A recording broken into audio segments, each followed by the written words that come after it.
हमको चाहिए कि बाबा साहब डॉक्टर अम्बेडकर को पढ़ें, समझें। और बाबा साहब डॉक्टर अम्बेडकर तो मैं सच बता रहा हूं आपको कि बाबा साहब डॉक्टर अम्बेडकर जब हम लोग पढ़ते ना तो हमको पता चलता है वो एक व्यक्ति थे जिन्होंने इस देश के अंदर हजारों, करोड़ों, लाखों लोग मेरे जैसे और आपके जैसे तैयार कर दिए, जो आज बाबा साहब डॉक्टर अम्बेडकर की बात कर रहे हैं। क्या कारण है कि हम लोग बाबा साहब की मूवमेंट चला पा रहे हैं? क्या कारण है कि हम लोग डॉक्टर अम्बेडकर के उस विचार को जन जन तक नहीं पहुंचा पा रहे? क्या कारण है कि अकेले अम्बेडकर ने गांधी और नेहरू और पटेल को झुका दिया? क्या कारण है कि हम लोग सारे मिलकर के वर्तमान की सरकार को नहीं हिला पा रहे? तो आपके पास कुछ नहीं था संविधान को बचाने के लिए। आज तो आपके पास हजारों IAS, PCS, डॉक्टर, इंजीनियर सब कुछ है।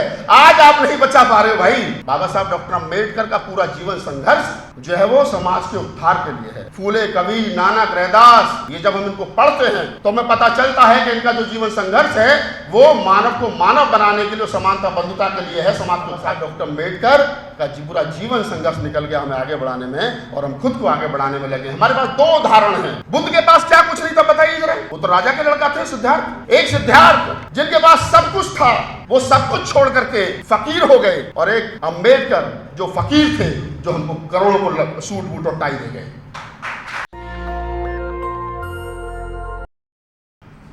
तो मैं देख रहा था कि जो दृश्य है वहां पर तमाम IAS, PCS, IFS, IRS, professor, doctor, engineer, जज, वकील, तमाम वो लोग थे हजारों की संख्या में। जो लोग गांव देहात में जो मेरा समाज रहता है, जो हाशिए पर मेरा समाज रहता है, वो कल्पना नहीं कर सकता कि एक समाज बाबा साहब डॉक्टर अम्बेडकर के संघर्ष की वजह से, बाबा साहब डॉक्टर अम्बेडकर के लिखे हुए संविधान की वजह से एक ऐसा भी समाज बन गया है कि 5 स्टार होटल में आज की तारीख में वो रिटायरमेंट पार्टी को सेलिब्रेट कर रहा है, जिसमें हजारों की संख्या में लोग IAS, PCS, IFS और डॉक्टर और इंजीनियर हैं। ये बाबा साहब के संघर्ष की वजह से हो पाया, संविधान की वजह से हो पाया। लेकिन मुझे चिंता होती है, मुझे चिंता होती है कि ये पार्टी 10 साल के बाद हो पाएगी या नहीं हो पाएगी। मुझे इस बात की चिंता होती है। बाबा साहब डॉक्टर अम्बेडकर, फूले, कबीर, नानक, रैदास, साहू, वो जो हमारे पुरखे थे, वो जो पूरे जीवन भर संघर्ष करते रहे, उनके संघर्ष की वजह से जो हमको मिला वो खत्म हो रहा है। अभी हिमांशु ने बहुत अच्छी बात कही। चिंता इस बात की है कि हमारा पुरखा, मेरा बाप, मेरा दादा, मेरा चाचा, मेरा ताऊ, जो 3 लाख रुपए महीने की नौकरी करता था, 10,000 रुपए पर डे की नौकरी करता था, आज मेरा बेटा, आज मेरा भतीजा, आज मेरा होने वाला, आने वाली मेरी जनरेशन 10,000 रुपए महीने की नौकरी ढूंढ रही है। MTech, BTech करने के बाद उसको नौकरी नहीं मिल रही है। ये चिंता का विषय है। मुझे 20 साल हो गए आंदोलन में लगे हुए। मैं डिस्ट्रिक्ट बुलंदशहर में पैदा हुआ, उत्तर प्रदेश के बुलंदशहर में। मेरे दादाजी ने 56 में मेरे दादाजी ने बाबा साहब डॉक्टर अम्बेडकर के साथ नागपुर में दीक्षा ली थी। मैं बाई बर्थ बुद्धिस्ट हूँ। मेरे नाना बौद्ध भिक्षु रहे, मेरे दादा बौद्ध भिक्षु रहे। मेरे बाप की शादी सन 70 में बौद्ध धर्म से हुई। तो मुझे कुछ सिखाने पढ़ाने की जरूरत नहीं है। मैंने अभिमन्यु ने तो सीखा होगा माँ की कोख में चक्रव्यूह लड़ना, चक्रव्यूह का युद्ध लड़ना। मैंने माँ की कोख में बुद्ध की और बाबा साहब की बात सुनी थी जब मैं माँ की गोद में था। मैं देखता हूं अपने समाज को। आज जब मैं घर से निकला तो कुछ लोग नाले की सफाई कर रहे थे, नंगे बदन। भारतीय संविधान कहता है कि आप किसी को सर पर मैला ढोने के लिए मजबूर नहीं कर सकते, गैर कानूनी है। लेकिन ये फिर कौन से लोग हैं मेरे ही समाज के जो नंगे बदन एक चड्डी पहन करके नाले में घुसे हुए हैं, 10 रुपए का, 50 रुपए का, 100 रुपए का क्वार्टर पी करके? ये कौन लोग हैं? मेरे समाज के लोग हैं। हिमांशु ने कहा कि लोग क्या नाम है, फ्लाईओवर के नीचे रह रहे हैं, रेड लाइट पर हमारे बच्चे, वो हमारे ही लोग हैं। हमारे का मतलब है वो गरीब, वो शोषित, वो पीड़ित, SC, ST, OBC जिसकी हम बात कर रहे हैं। बेशक मैं मानता हूं रतनलाल सर ने बहुत सारी अपनी आपत्ति दर्ज कराई। उन्होंने कहा कि हम SC, ST, OBC एक सांस में गिन देते हैं। बिल्कुल गिन देते हैं। मैं भी मानता हूं कि हाँ, OBC का बहुत बड़ा हिस्सा ऐसा भी है जो कट्टर हिंदू है। OBC को ही क्यों कह रहे हो, दलितों का बहुत बड़ा हिस्सा ऐसा है जो कट्टर हिंदू है। RSS की शाखा में जाने वाले लोगों की आप गणना कीजिए। मैं जिस कॉलोनी में रहता हूं, अभी 3 दिन पहले RSS के लिए कोई शोभा यात्रा निकल रही थी और आगे आगे जो ढोल बजा करके चल रहा था वो मेरा साथी था। मैं नाम नहीं लेना चाहता, वो वाल्मीकि समाज से आता, गहलोत था। मैंने उसको कहा, मैं यार ये तुमको शर्म नहीं आती, तुम ये काम कर रहे हो? उस संगठन को पानी देने का काम कर रहे हो जो संगठन ने हमारी कमर तोड़ दी। तो मैं कह रहा हूं फिर भी आपसे कि जैसा मैंने कहा कि मैं जब निकला घर से आज, तो अक्सर दिल्ली में आप देखते हैं कि जुलाई में मानसून आने से पहले नालों की सफाई होती है, तो हमारा एक समाज नंगे बदन नाले में गटर में 100 रुपये का, 50 रुपये का, 200 रुपये का क्वार्टर पहन के दारू पी करके उतरा हुआ है। उनके जमीर को जगाने की जरूरत मेरी और हिमांशु की और तमाम लोगों की है। उनको ये बताना है कि ये गैर कानूनी है, आपको नहीं करना है, आपको पढ़ लिख करके उस मूल धारा में शामिल होना। मैं चाहता हूं कि आज की तारीख में मेरे समाज का जो व्यक्ति नाले में उतर करके नाले की गंद को साफ कर रहा है, उसका बेटा पढ़ लिख करके IAS बने, सुरेश कुमार कैद की तरह उसका रिटायरमेंट होना चाहिए 5 स्टार होटल में। ये काम हम लोगों को करना है। राजनीति पर बहुत सारी बातें की आप तमाम लोगों ने, मैं राजनीति से परहेज नहीं रखता हूं। हाँ, RSS और बीजेपी की राजनीति से परहेज रखता हूं, वो मेरे विचार की राजनीति नहीं है। मैं तो हिमांशु भाई जिस संगठन में काम कर रहे हैं, मैं तो उसका राष्ट्रीय प्रवक्ता रहा हूँ भीम आर्मी का। मैं तो बसपा का मीडिया कोऑर्डिनेटर रहा हूँ, बहन जी से 10 बार मुलाकात हुई है और आज की तारीख में पत्रकारिता करता हूँ। देश में 1000 से ज़्यादा मैंने कवि सम्मेलन बाबा साहब पर जाग जाग करके रात रात पर 18 राज्यों में किए। संसद भवन में खड़े होकर के बाद 10 बार मैंने बाबा साहब के जन्मदिन पर कविताएं सुनाई हैं। लेकिन फिर भी कहता हूँ, राजनीति वो चीज़ है, राजनीति वो विषय है कि जिसको समझना और जिसको समझाना दोनों कठिन है।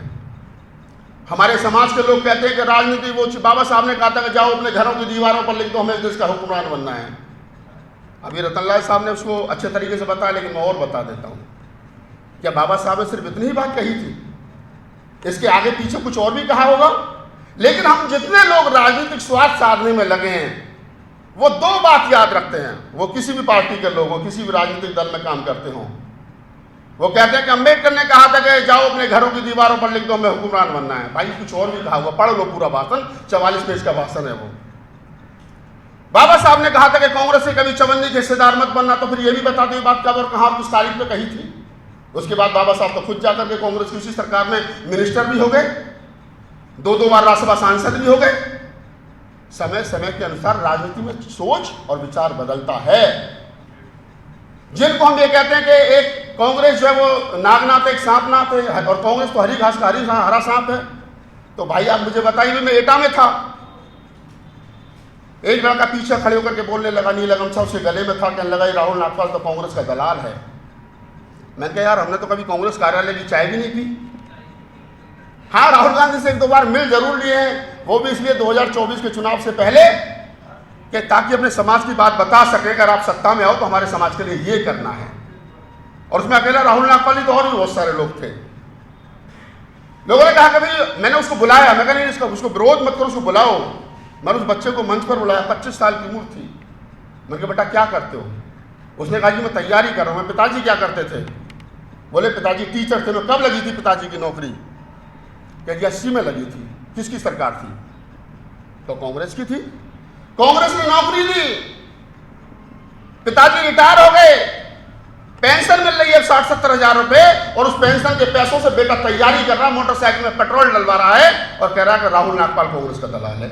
अरे भाई तू कांग्रेस के टुकड़ों पे पल रहा, राहुल नागपाल नहीं पल रहा है। मेरे पिताजी नौकरी में नहीं थे, मेरे दादाजी नौकरी में नहीं थे। गाली देने से पहले सोच लो, अब सारी दुनिया को दुश्मनी बना लोगे तो दोस्त कहां से लाओगे? हमको कहीं ना कहीं तो समझौता करना पड़ेगा ना।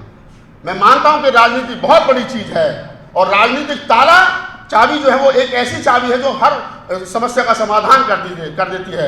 लेकिन मैं ये भी जानता हूं कि अगर ताला लोहे का है तो चाबी भी लोहे की होनी चाहिए, तभी ताला खुलेगा। लकड़ी की चाबी से ताला नहीं खुलेगा, ये भी हमको स्वीकार कर लेना चाहिए। और ये भी बात मान लीजिए, अगर ताला बहुत ज्यादा ताकतवर है तो चाबी को अपने अकॉर्डिंग हिलाएगा। खुलना इधर को है, खुल उधर को जाएगा। कब वो अम्बेडकरी मूवमेंट की तरफ खुलेगा ताला, कब आरएसएस की तरफ खुल जाएगा, ये आप अंदाजा नहीं लगा सकते। लिहाजा ताले की चाबी के पीछे सामाजिक शक्ति होनी चाहिए, ताला सही दिशा में खुले, अन्यथा फिर गलत दिशा में खुलेगा जैसा खुल रहा है।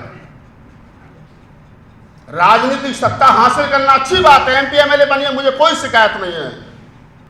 हमको चाहिए कि बाबा साहब डॉक्टर अम्बेडकर को पढ़ें, समझें। और बाबा साहब डॉक्टर अम्बेडकर तो मैं सच बता रहा हूं आपको कि बाबा साहब डॉक्टर अम्बेडकर जब हम लोग पढ़ते ना तो हमको पता चलता है वो एक व्यक्ति थे जिन्होंने इस देश के अंदर हजारों करोड़ों लाखों लोग मेरे जैसे और आपके जैसे तैयार कर दिए जो आज बाबा साहब डॉक्टर अम्बेडकर की बात कर रहे हैं। क्या कारण है कि हम लोग बाबा साहब की मूवमेंट को आगे नहीं चला पा रहे?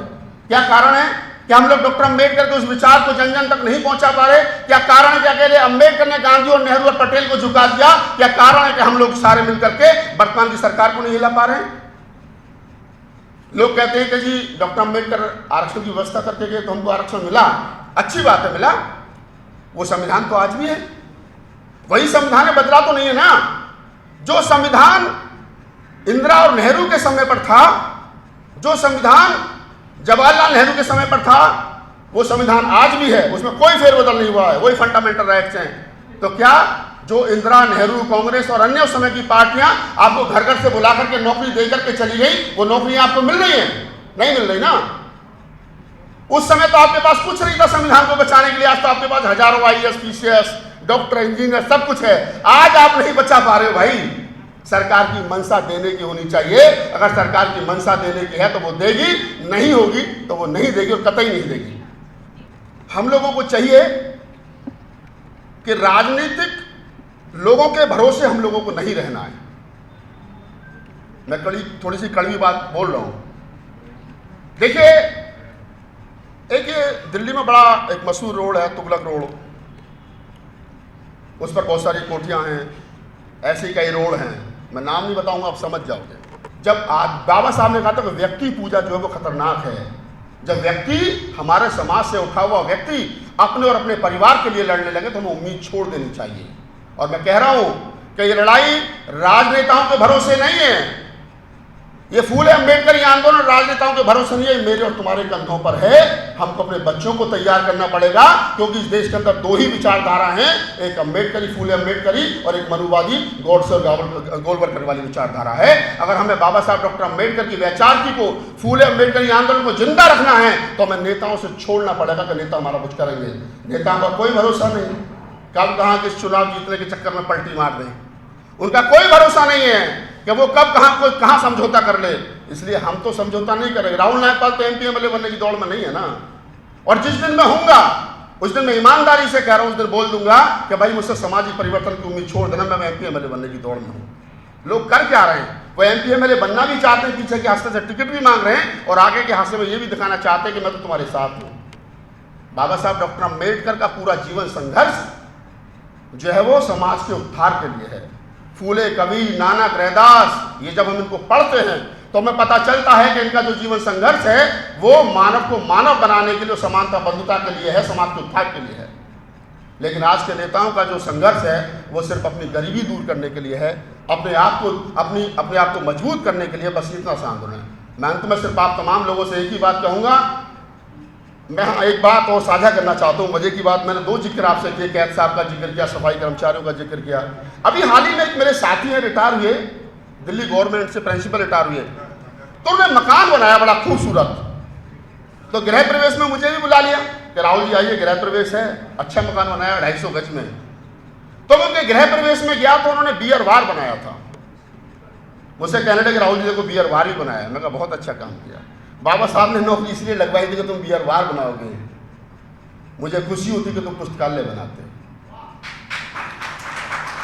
मुझे खुशी होती कि रिटायरमेंट के बाद में आप जिस गांव से निकल करके आए थे उस गांव में 10 बच्चों को चिन्हित करते और वहां पर जाकर के उन बच्चों की पढ़ाई, उनकी फीस, जो गरीब बच्चे शायद उनको मजबूत करते, मुझे अच्छा लगता। लेकिन हमारा आदमी रिटायर होता है, मकान बनाता है और मकान में बियर बार बनाता है, पुस्तकालय नहीं बनाता साहब। और वो कहता है कि साहब 10,000 रुपये ले लो मुझसे, मुझे चीफ गेस्ट बना देना अपने प्रोग्राम में। 5,000 ले लो, मेरी फोटो बड़ी होनी चाहिए, मेरी छोटी होनी चाहिए, मेरी कुर्सी बीच में होनी चाहिए। अरे रहने दो, क्यों अम्बेडकर को धोखा दे रहे हो? बाबा साहब डॉक्टर अम्बेडकर का पूरा जीवन संघर्ष निकल गया हमें आगे बढ़ाने में, और हम खुद को आगे बढ़ाने में लगे। हमारे पास 2 उदाहरण हैं। बुद्ध के पास क्या कुछ नहीं था बताइए जरा। वो तो राजा के लड़का थे, सिद्धार्थ। एक सिद्धार्थ जिनके पास सब कुछ था, वो सब कुछ छोड़ करके फकीर हो गए, और एक अम्बेडकर जो फकीर थे, जो हमको करोड़ों को सूट बूट और टाई दे गए। 2 उदाहरण है हमारे पास। जब कभी ये सोचो कि हमारा बहुत सारा लुट गया तो बुद्ध को याद कर लेना, और जब सोचो कि हमारे पास बहुत कुछ आ गया तो बाबा साहब को याद कर लेना। और मैं तो देखता हूं आजकल बहुत भिक्षु समाज के नाम पर, समाज का सुधार करने के नाम पर जो लोग घूम रहे हैं, बुद्ध राजा के लड़का फकीर हो गए और हमारे लोग नाम के पीछे गौतम और बौद्ध लगा करके दुनिया का गला काट रहे हैं। इसका भी मिल जाए, ओम सुधा की शर्ट इतनी अच्छी कैसे मेरे पास क्यों नहीं है, एक शर्ट तो 4 क्यों नहीं है, 2 फ्लैट हो गए तो 6 क्यों नहीं। अरे ये बुद्धिज्म थोड़ी है भाई, ये अम्बेडकरवाद थोड़ी है। बाबा साहब जब मरे थे, बाबा साहब का जब परिनिर्वाण हुआ था तो उनके ऊपर किताब वालों के पैसे थे भाई, वो कर्जे में थे। और आज के अम्बेडकरवादी फटेहाल आते हैं और पता नहीं कहां से पैसा आता, फॉर्चूनर में चलना शुरू कर देते थोड़े दिन के बाद में।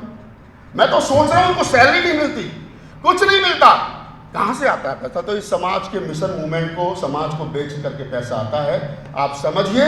और मेरा किसी से कोई गिला शिकवा नहीं है, मैं कल भी फटेहाल था, आज भी फटेहाल हूँ, कल भी फटेहाल रहूँगा। मुझे खुशी है क्योंकि जब मैं इस हाल में रहता हूँ तो मैं बाबा साहब को पढ़ता हूँ, कभी नानक रैदास को पढ़ता हूँ, मुझे कोई शिकायत नहीं। मैं 2 व्हीलर पर चलता हूँ और वो 2 व्हीलर भी समाज का दिया हुआ है, मुझे कोई शिकायत नहीं है। हम चंद्रशेखर के भी साथ रहे, हमारा छोटा भाई भी है और सांसद है, हम बहन जी के भी साथ रहे, हम ओम सुधा जी के भी साथ हैं। कल को ये भी बहुत कुछ करें, हमारी शुभकामनाएं इनके साथ, इनका संगठन समाज में कुछ परिवर्तन करें।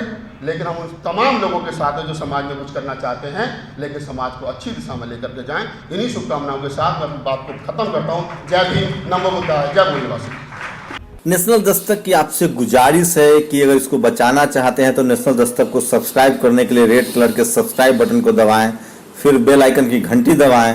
नेशनल दस्तक को बचाने के लिए बहुत जरूरी है कि हर खबर को शेयर करें, लाइक करें, कमेंट जरूर करें।